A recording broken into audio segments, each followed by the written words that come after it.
The Commission endorsed today the economic reform programme of Portugal for years 2011 to 14, which was agreed last week in Lisbon by the staffs of the Commission, ECB and the IMF with the Portuguese authorities.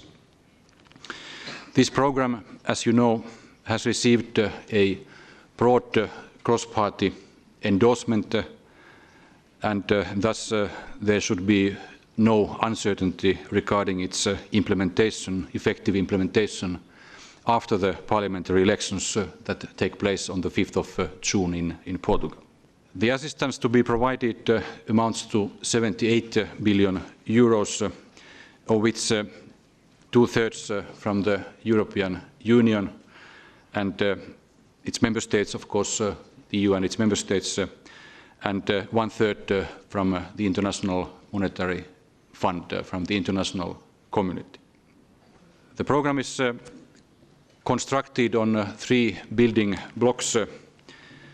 First, it implies an ambitious programme of fiscal adjustment to restore fiscal sustainability between now and 2013.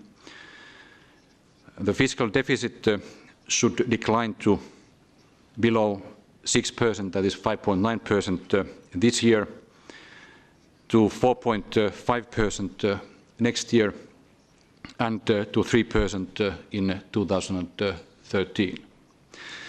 This path of fiscal adjustment should curb the debt dynamic in